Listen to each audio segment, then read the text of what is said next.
नीलाचलनिवासाय नित्याय परमात्मने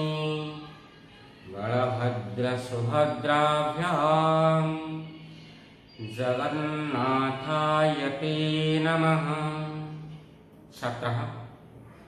सर्वेषां कृते अद्य मम कक्षां संस्कृतकक्षां प्रति सर्वेषां कृते हार्दं हार्दं सुस्वागतम्। छात्राः भवन्तः इतः पूर्वं संस्कृतस्य एकः विषयः अहं पाठितवान् आसम्। तद् विषयं भवति रामतपोवन अभिगमनम्। रामायणस्य कथावस्तुं संगृह्य HR विश्वास महोदयेन एतद् विषयं रूपकरूपेण नाटकरूपेण अस्माकं कृते प्रयच्छति। अस्य विषयस्य पूर्वभाषा इत्थमासीत् महर्षि विश्वामित्रः रामलक्ष्मणौ शिक्षादान अभिप्रायेण राजा दशरथस्य समीपं प्राप्नोति। दशरथं कथं स्वप्रियपुत्रं रामलक्ष्मणौ विश्वामित्रेण साकं कुलगुरुवसिष्ठस्य उपदेशात् विश्वामित्रेण साकं प्रेरितवान् तद्विषयं वयम् अद्य पूर्वतनविषयस्य अद्य भागद्वयं द्वितीयभागम् आगच्छन्तु सर्वे मिलित्वा तस्य पठनं करिष्यामः। अस्तु छात्राः पुस्तकम् उन्मोचयतु। इतः पूर्वं भवन्तः जानन्ति विश्वामित्रः महर्षिः विश्वामित्रः दशरथं प्रति कथयति यत् वयं लोकहितार्थं यज्ञं कुर्मः, परन्तु ते राक्षसाः यज्ञवेदिकायां रक्तमांसादिकं क्षिप्त्वा यज्ञयागसमाप्तिसमये विघ्नम् उत्पादयन्ति। दशरथः पृच्छति के ते राक्षसाः? ताटका नाम्नी एका राक्षसी आसीत्। तस्य मारीच सुबाहु पुत्र द्वौ पुत्रौ। ते अस्माकं जाग विनाशं कुर्वन्ति, यज्ञ विनाशं कुर्वन्ति। अहो दुरात्मन्, दशरथः कथयति, अहो दुरात्मन्, केते दुष्ट आत्मा सेमने दुरात्मा दुहु आत्मा दुष्ट आत्मा जस्य सः बहुव्रीहि समस्य विश्वामित्र। आम् राक्षस संहारार्थं जागरक्षणार्थं च भवतः पुत्रं रामं मया सह प्रेषयतु महाराज। विश्वामित्रः दशरथं प्रति कथयति राक्षस संहारार्थं युक्तार्थं राक्षस संहाराय इदं नित्यसमस्य जागरक्षणार्थं च जागरक्षणाय इदं नित्यसमस्य च राक्षस संहार करने निमंते ओ आमर यज्ञ को रक्षा करने निमंते भवतः पुत्रं भवतः पिला माने मन रख समन्वय षष्ठी भवतः पुत्रं समन्वय षष्ठी पुत्रं आपणक पुओ को पुत्रं रामं ओ रामं को कर्मणि द्वितीय कर्मणि द्वितीय आपणकर पुओ रामं को मया सह प्रेषयतु, मो सहित पठन्तु, प्रेरणा करन्तु। मया सह सहार्थे तृतीय पिला सहार्थे तृतीय मया सह प्रेरणा कुर्वन्तु प्रेषयतु। हे राजा दशरथ किं वदति महर्षि? दशरथ कथयति किं वदति महर्षि? हे महर्षि आपण ए कोन कहउछंती? किं वदति महर्षि? संबोधने प्रथम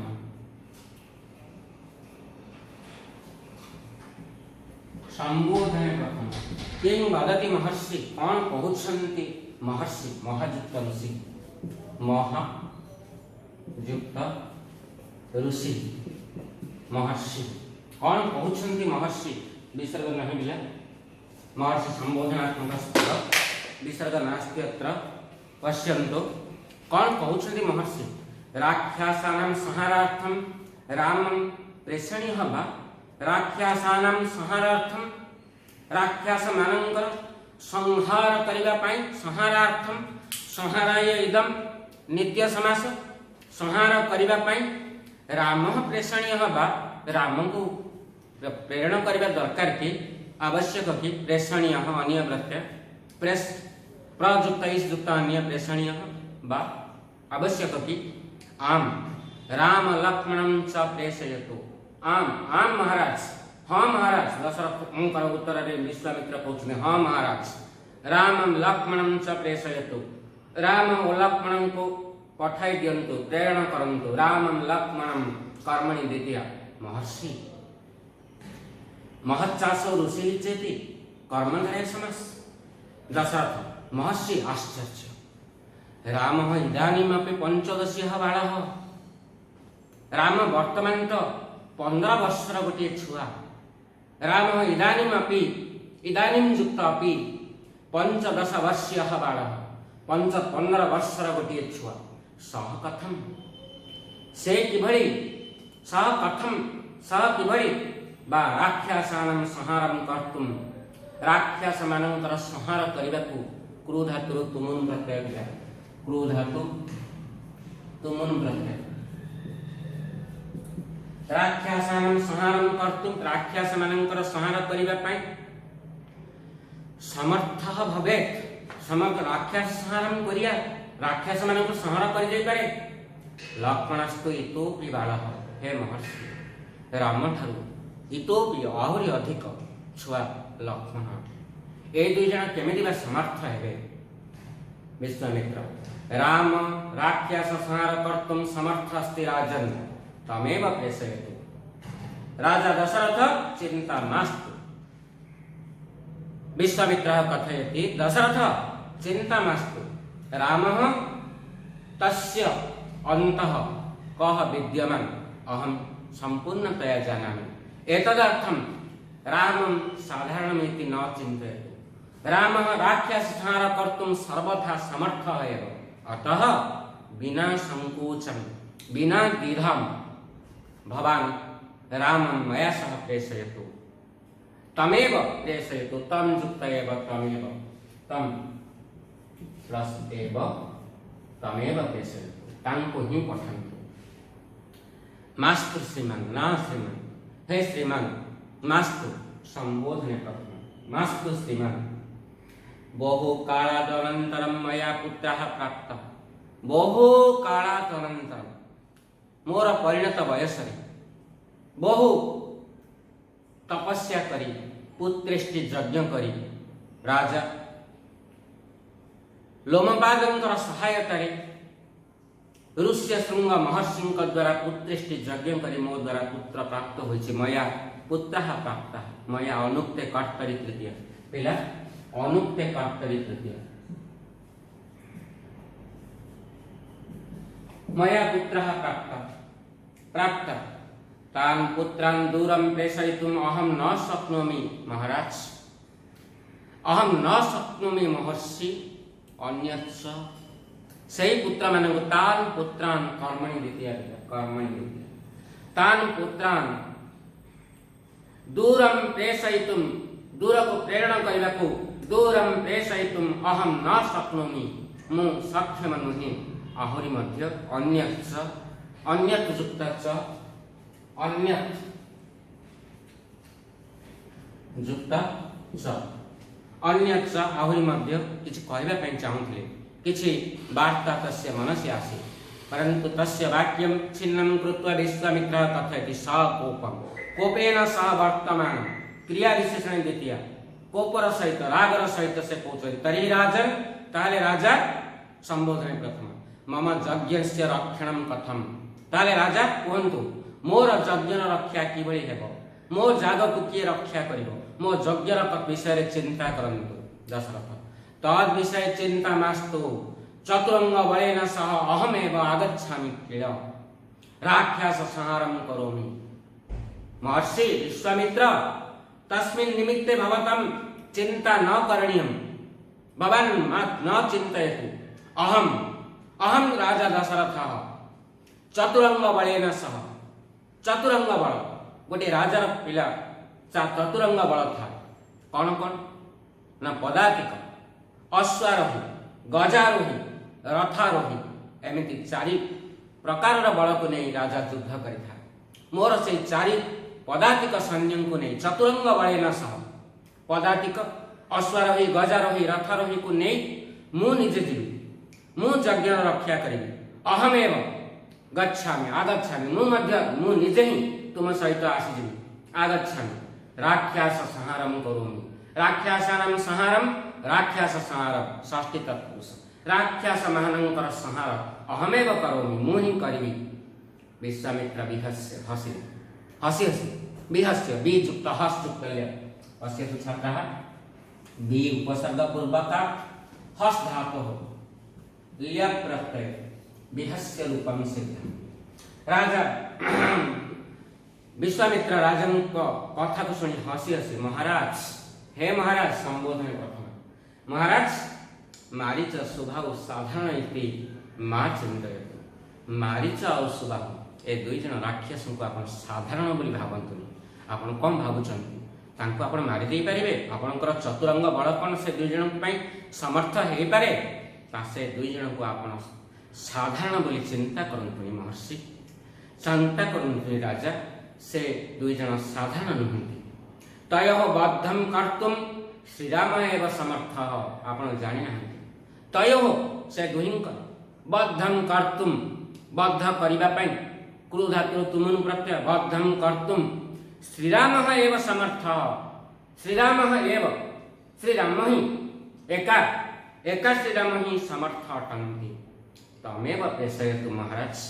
ताहांको ही पठन्तु महाराज ताहांको ही पठन्तु क्षम्यतां महर्षि राजा दशरथ कथयति क्षम्यतां क्षमा दिय क्षमा करन्तु महर्षि एतावन्तं पर्यन्तं कदापि राजभवनात् बहिरपि न गतवान् रामः एतावन्तं पर्यन्तं आज पर्यन्त 15 वर्ष बीतीगले राम जन्म हेबार एई राजभवनात् बहिः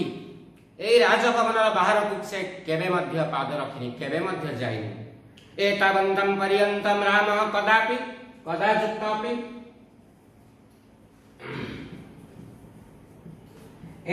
आज पर्यंत से केबे मध्य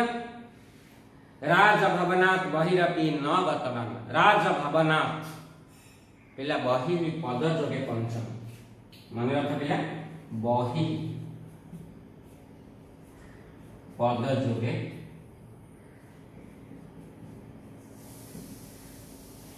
बहि पद जोगे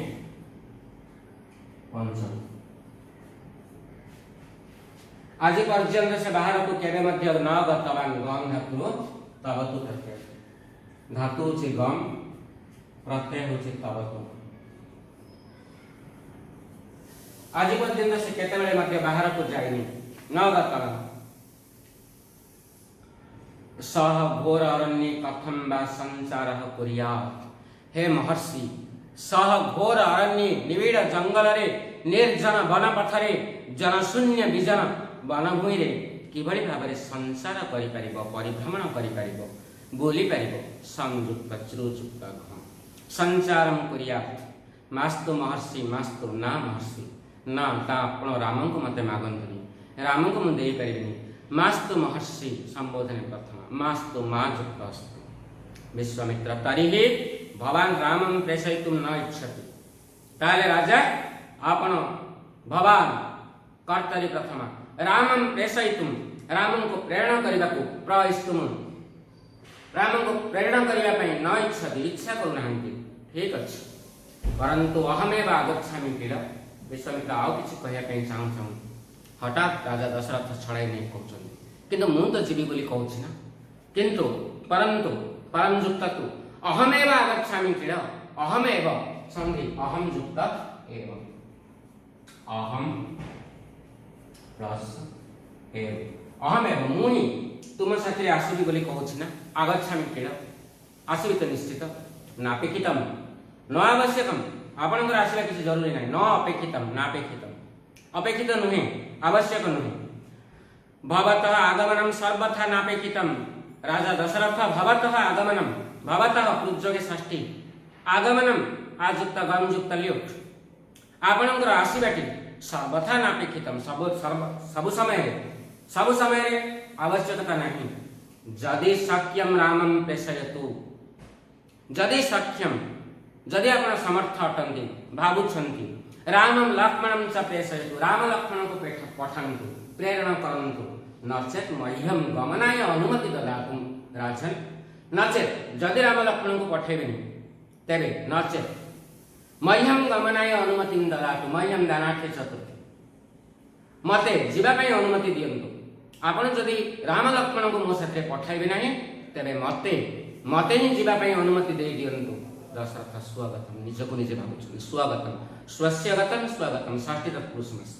तरी किम करोमि ताले कौन करिवि इदानीं वर्तमान मु कौन करिवि चिंतयति ठीक चिंतारे मग्न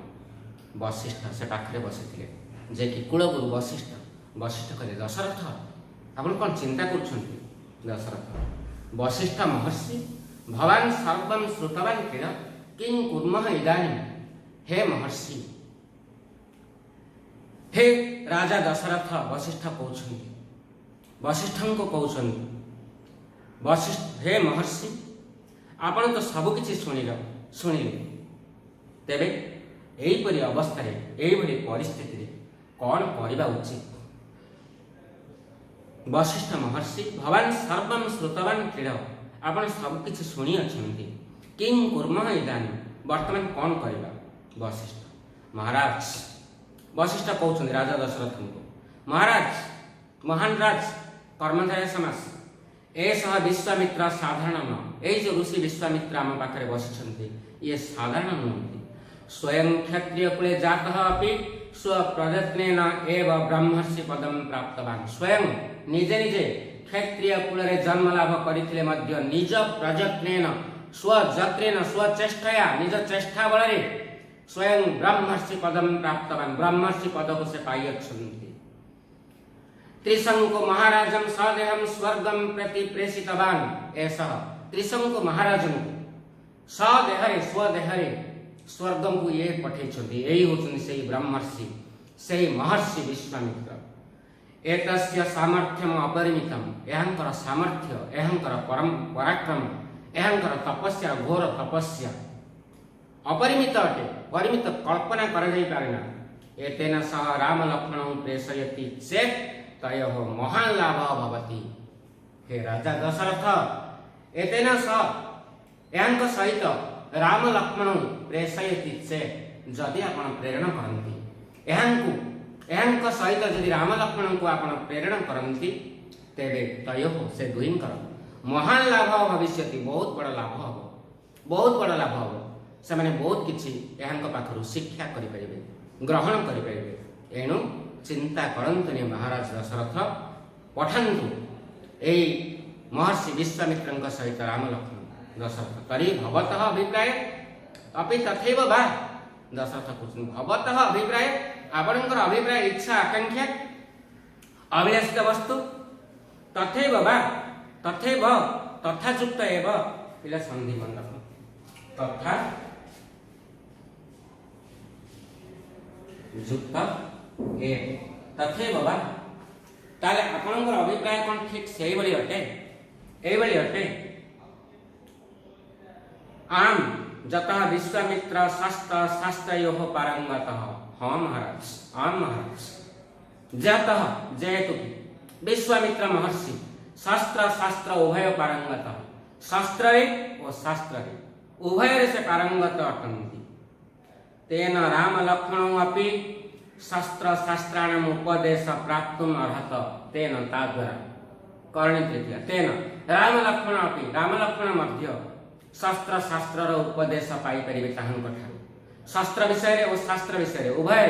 से उपदेश पाई परिबे दशरथ अस्तु हौ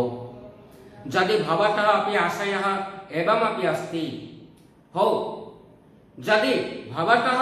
आपणकर समन्देशस्ति अपि आशयः इच्छा आकांक्षा एवमेव अस्ति एवं अटे तरी अवश्य प्रेषयामि ताहले निश्चित तुम हाथ में पठाए हाथ में पठाए विश्वामित्र उद्देश्य लक्ष्य हूँ विश्वामित्र महर्षि क्षण तिष्ठतु हे महर्षि हे विश्वामित्र क्षण तिष्ठतु क्षण व्याप्ति अर्थ द्वितीय पिला मन रख व्याप्ति अर्थ द्वितीय क्षण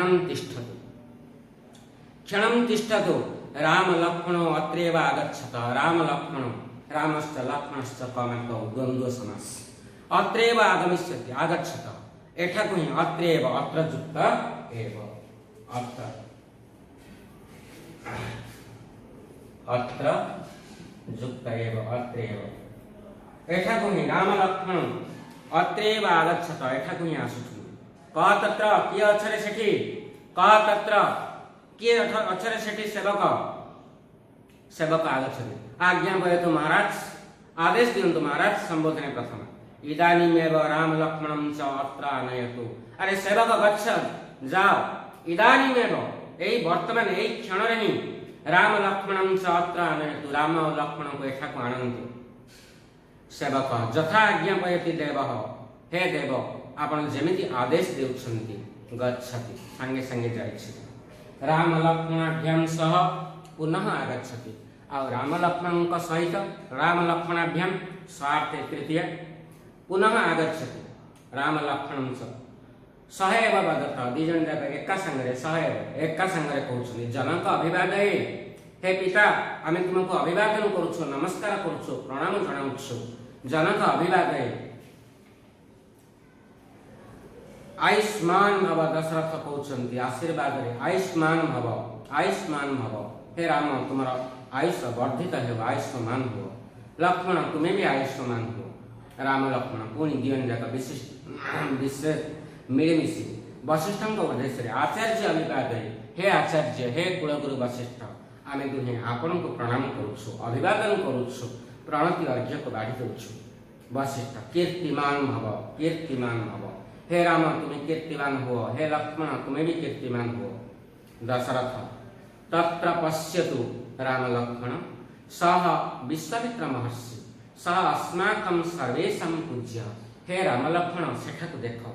से बसिछन्ति विश्वामित्र महर्षि से आम समस्तंकर पूज्य आम समस्तंकर वंद्य आम समस्तंकर सेवनीय राम लक्ष्मण महर्षि अभिवादये हे राम हे महर्षि विश्वामित्र आमे जो तुमको अभिवादन करुछु तुमको प्रणाम जनाउछु विजयी भव विश्वामित्र आशीर्वाद रे कहिथिले विजयी हुआ राम विजयी हुआ लक्ष्मण दशरथ वत्स श्रीराम एषः विश्वामित्र गाधिराजस्य पुत्र महातपः ब्रह्मर्षि सः इदानीं भवतः साहाय्यम् इच्छति हे राम हे प्रिय पुत्र हे वत्स एषः महर्षि विश्वामित्र सः गाधिराजस्य पुत्र मन रखिले से गाधिराजंकर पुओ थिले विश्वामित्र प्रश्न आगमिष्यति परीक्षा सः गाधिराजस्य पुत्र महातपः महान जने तपस्वी ब्रह्मर्षि पद को पाई